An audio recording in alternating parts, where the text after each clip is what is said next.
think the challenge that the open AI brings to, at least what I feel, is that this new technology kind of having his own intelligence.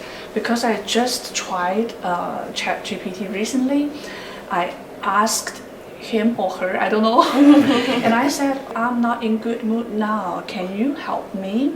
That long list came out, but one sentence makes me feel so impressive, and it says it's okay to be not okay sometimes.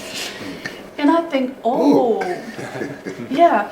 So I think the technology changed a lot, especially I'm thinking about the future, like jobs. It can replace a lot of jobs, but when we are doing the education, we will think about what our children can do in the future.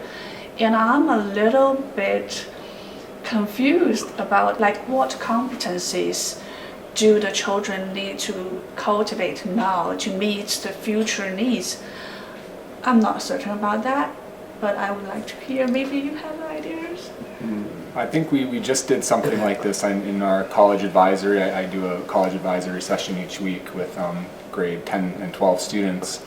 And one of the exercises was for the students to think about what are some jobs that will exist in 15 years that don't exist right now. The starting point of that was looking back 100 years ago and thinking about what jobs do we have today that didn't exist 100 years ago.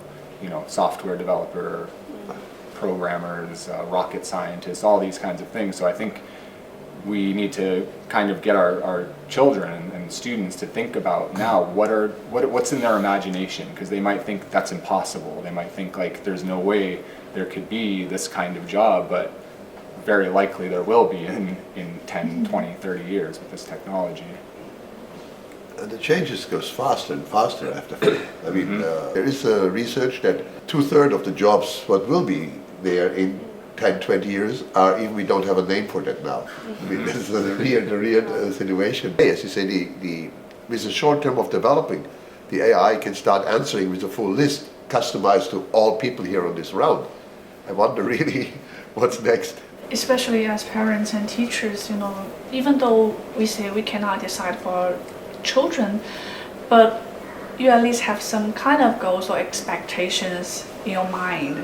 So, like, what will you do, or what kind of people do you expect your children to be in the future, or students?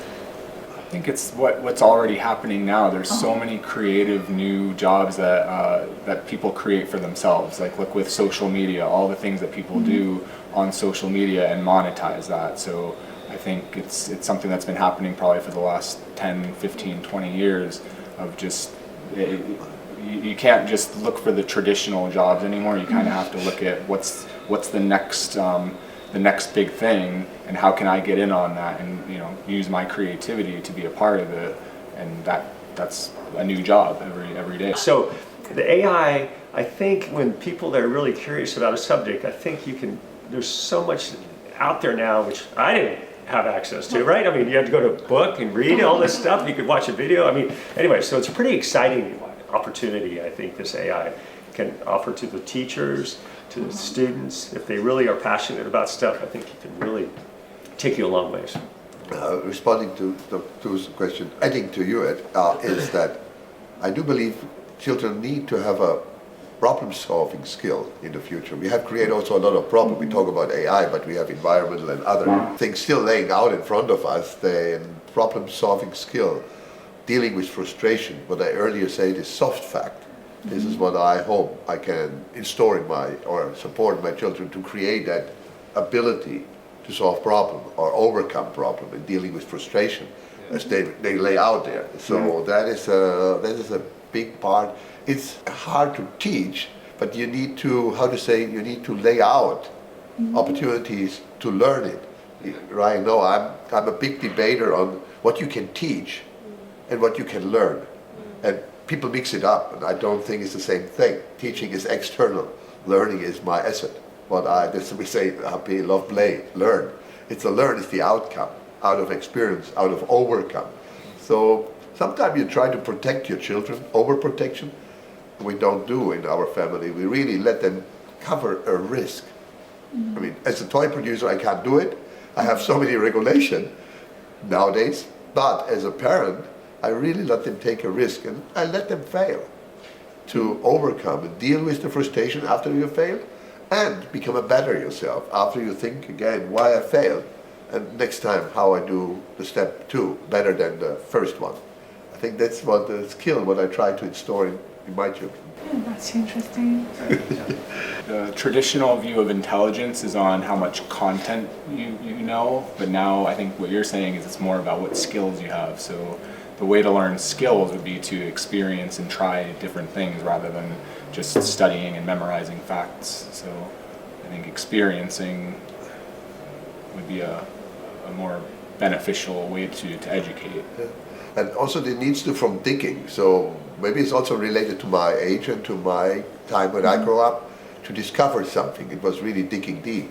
And that is a little bit coming back to our topic, to the AI.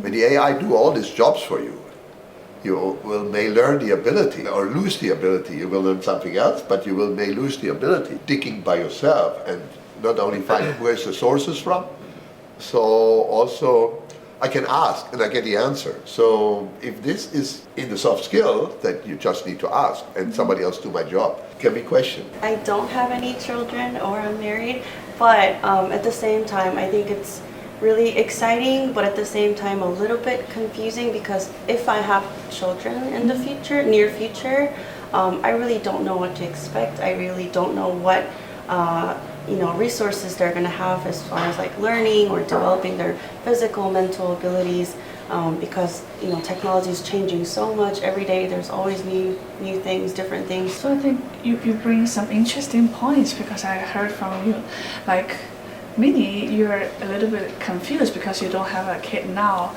But I think Ran, from what you said, I think you think creativity is one important trait that you think people need to have to deal with the problems in the future. And Peter, you said problem solving, and afterwards, I think curiosity is something you mentioned.